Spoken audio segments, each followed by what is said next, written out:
Voltamos com o programa Ponto de Vista, recebe aqui o jornalista Ediberto Cianelli. Quando se fala de carnaval, quase inevitável falar de uma figura muito importante do meio radiofônico do carnaval, que é Décio Lopes. Como serviço que nós temos que prestar aqui na TV Assembleia, nós como jornalistas, esse telespectador que hoje está nos assistindo, quem foi Décio Lopes? Para quem não conhece Décio Lopes, e qual a importância dele para o carnaval? O Décio Lopes, um pernambucano de Apoti, ele militou no rádio em Pernambuco, veio para Maceió, aqui acho que em 1955, se não me engano, veio para a Difusora, foi para Progresso, e no final dos anos 50, início dos anos 60, ele voltou para Pernambuco, mas não aguentou muito tempo lá não. Ele já tinha adotado Maceió, como ele dizia, né? Ele volta para Maceió e cumpre um papel importante, porque como ele era um pernambucano e gostava do frevo, né? O fato de ser pernambucano nem sempre significa que gosta de frevo. Ele tinha essas duas virtudes, né? Ele era um bom pernambucano e, como tal, barrista e gostava do frevo.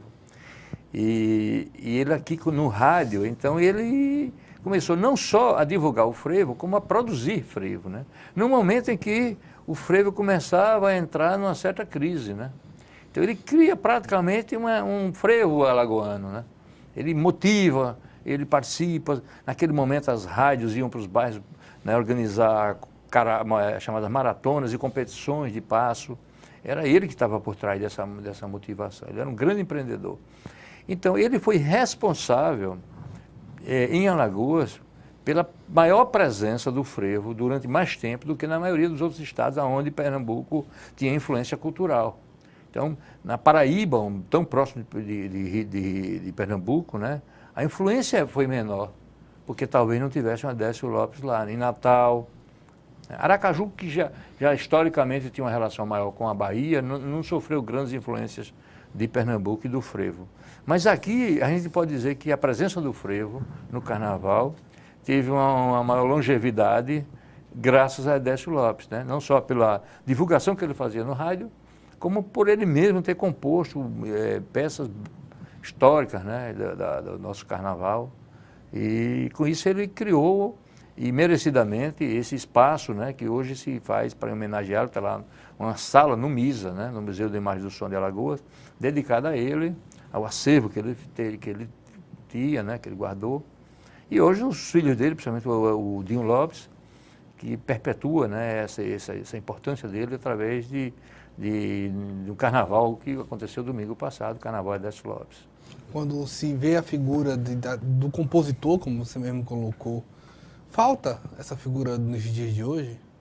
Falta, principalmente do compositor de frevo, né? Porque uma das grandes mudanças é que o frevo era um ritmo que ficou muito sazonal, ele só acontecia no carnaval. Enquanto que o samba, ele tocava o ano todo, o frevo tocava só no carnaval, ou as marchinhas, né? Aí surgiu o samba-enredo, já separou, então o samba-enredo passou a tocar só no carnaval, ninguém passava o ano ouvindo samba-enredo.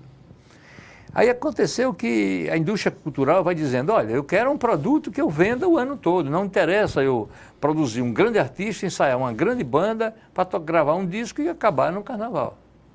Eu preciso vender o ano todo. É quando surge a disputa entre a Bahia e Pernambuco, porque quando a Bahia adota o frevo, adota a partir da experiência de Armandinho, Dodô e Osmar. Ou Dodô e Osmar no primeiro momento, depois vem Armandinho, que é filho de Osmar Macedo. Então, eles adotam o frevo, mas adotam com características próprias. Eles saíam tocando com as guitarrazinhas, né, com os violões, etc. E evoluiu para o trio. E esse trio, ele tocava o frevo com guitarras. Aí, a elite pernambucana, a elite intelectual e cultural pernambucana, que no primeiro momento, quando surgiu o frevo, lá em 1909, é a primeira, né, quando surgiu o frevo, aquilo era negócio de capoeira, para não dizer maluqueiro, né? E hoje era o capoeira, que saíam brigando na rua. Inclusive, a dança do frevo surge um pouco dessa mistura da capoeira com o machixe, etc. Então, ela diz, não, agora o frevo é nosso, o frevo, a elite viu que ali se apodera e diz, não, isso aqui é uma coisa, é nossa tradição, né? E quando diz nossa tradição, e diz de forma equivocada, como é uma posse sobre algo cultural, que precisa ter mobilidade, né, de mudança. Nada muda mais agora. Agora, do jeito que foi, não muda mais. Então eles reagiam à presença das guitarras no frevo.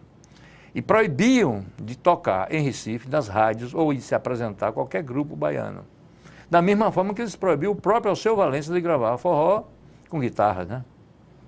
Então isso gerou a Bahia disse, então se você não quer que eu toque, eu vou tocar meus ritmos. E foi procurar nas suas fontes mais da presença negra, afro, né, na cultura baiana, e tirou lá dos afoxé, dos seus ritmos, tirou o axé. Então, o axé, ele já veio com uma marca, né? É para tocar o ano todo. E eles pegaram as micaretas que existiam, não foram eles que inventaram, não foi o baiano que inventou, nem o trio elétrico. A micareta tem muito mais tempo, né? Esse carnaval fora de época. E eles, então, aproveitaram esses carnavais fora de época para tocar o ano todo. Então, os primeiros artistas, eles começaram a tocar na rádio o ano todo, porque a música... Ela não tinha muito carimbo de música de evento carnaval. Ela era uma música para ser dançante em qualquer momento. Isso gerou um problema. Então, o compositor de frevo, ele sabe que não tem como investir na composição de um frevo que vai tocar 2 ou 3 semanas antes do carnaval e depois acaba. Esse é um dos problemas a serem resolvidos ainda, né? Porque é um evento carnaval, mesmo como festa, mesmo querendo manter essa influência mais recente do frevo, porque é outro erro dizer, o ritmo do carnaval é o frevo. Mentira, não é verdade, né? O carnaval sempre teve vários ritmos. O mais recente, o que mais nos influenciou foi o frevo, em Alagoas. No Santa Catarina é outro, no Rio Grande do Sul é outro. Mas, para manter isso, se choca com essa lógica do mercado que diz, eu preciso de ritmos, de músicas que tenham a força de se manter viva durante o ano todo. Esse é um problema. Quando você fala do frevo em 1909, você tem pelo menos alguns relatos em que Alagoas, né, tinha alguma participação, e você vai ter até uma confirmação anos depois, com Jararaca, Mamãe Eu Quero, né, tem algumas músicas. Mas você tem uma data marcada aí historicamente, que é a quebra do Xangô e a expulsão de muitas pessoas que faziam a capoeira, o frevo. O quanto Alagoas, quanto Maceió tem nesse carnaval, nesse frevo, também uma parte autoral, uma parte de tipo, foi construído juntos? Olha, os registros são raros, porque o que se tem de registro já em 1850 aqui, de carnavais, inclusive essa história de, eu falava frevo, né, ela já começa a circular aqui em 1910, 1911, antes do próprio ritmo chegar, né, a palavra chega antes por causa dos jornais. Na época não tinha televisão e nem rádio, né? Então, mas os carnavais aqui existiam, carnavais de rua, organizados na rua. Agora, era o clube praticamente na rua. O povão fazia as suas festas na periferia em casas, né? Dançavam os foxtrots, os machiches, né? Os cocos. O coco chegou a ser dançado por ali. Então, os carnavais de Maceió, eles eram lançados em torno de marchas, de dobrados, de machixe, de polcas, né? E de coco. Ele era até 1910 por aí. Daí por diante começa a chegar essa história do frevo e a influenciar os carnavais, né? Fora do carnaval nós continuávamos no nosso ritmo. A grande explosão mesmo se dá no carnaval de Alagoas, do frevo e propriamente a organização mais popular de carnaval, de blocos na rua, se dá concomitantemente ao Rio, quando Getúlio, a partir de 30, ele na chamada Constituição da Identidade Brasileira, que já vem de 22, a Semana da Arte Moderna, né?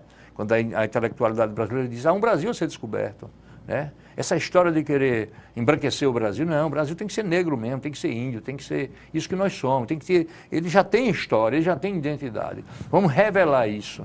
Nessa busca, quando Getúlio, em 30, assume, ele tem uma preocupação na construção dessa identidade, né, dessa brasilidade. E ele começa a forçar a máquina do Estado a produzir na cultura brasileira esse discurso de brasilidade. É tanto que é ele que organiza, por decreto, o desfile de escola de samba, porque o desfile de escola de samba primeiro surge no Rio, que eram os cordões brincando na rua. Aí o jornal à noite resolve fazer uma competição para ver quem era o melhor. Péssima hora, foi maldita hora ali, porque é ali onde surge o carnaval espetáculo. Ali deixa de ser a espontaneidade de brincar para se apresentar, ser, né, um ator. E Getúlio, vendo isso, disse, opa, decreto, as escolas de samba têm que cantar a brasilidade. Você não pode notar, né? Canta sempre a brasilidade, até hoje permanece isso. Era a construção da identidade. Aqui há reflexos em Alagoas, né? Começam a se organizar os clubes e tal, e blocos na rua, vulcão, bomba atômica, né? Vareta de aço, e vai por aí afora. Depois há um descensozinho e sobe, dependendo dos governos. Nos anos 60, nas pesquisas que eu fiz, eu já encontrei, né? E eu vivi esse período, né? Um carnaval pobre de rua já, né? Ele sobrevivia nas maratonas, eu vi isso. Mas aquele negócio, 4, 5 músicos em cima ali tocando, né? Um palanque velho, né?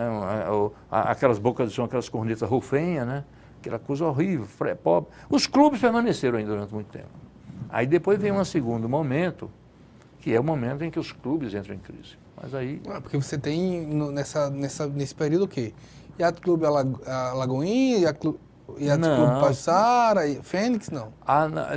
Desde o final do século XIX que havia uma expressão associativa muito grande dos alagoanos, né? Sociedade disso, sociedade daquilo, associação, eram muitos.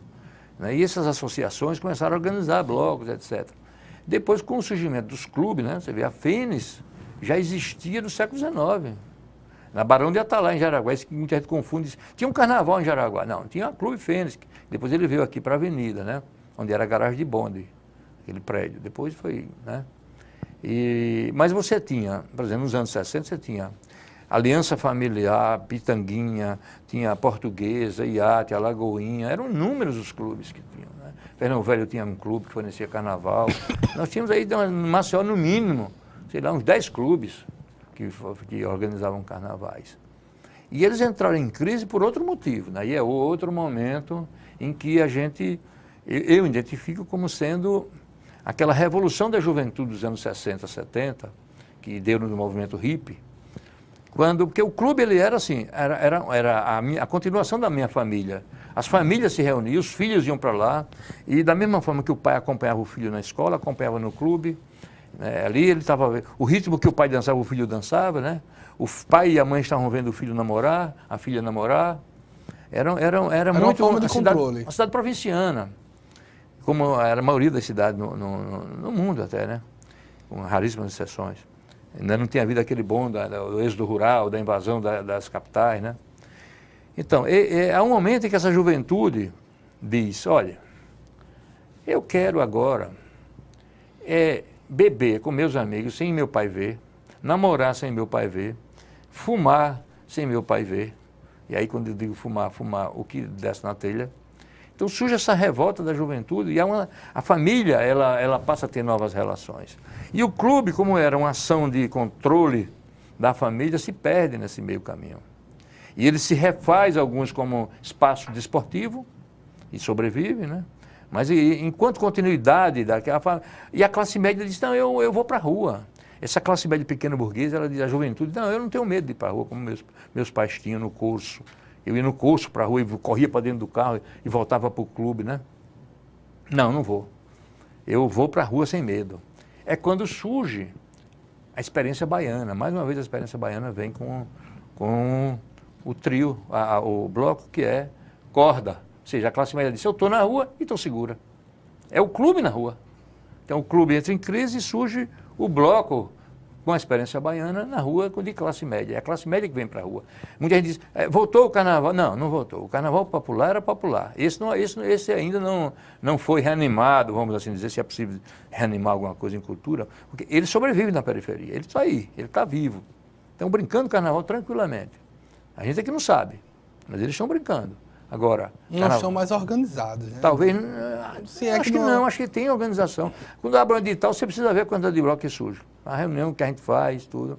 É importantíssimo, eles têm uma vida enorme, né? Então, então a experiência baiana, ela ajuda a mudar essa feição da rua brasileira, né? Aí agora vem depois já esse momento da violência, que aí novamente a gente volta, né, como não tem mais clube, mas são criados alguns espaços sob certa proteção social. Não há mais a barreira física da corda ou o muro do clube. Que caiu também os blocos com corda.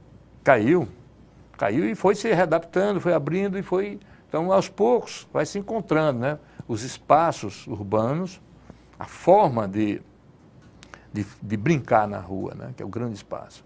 Muito bem, a gente vai para mais um intervalo. Nós voltamos já com o programa Ponto de Vista.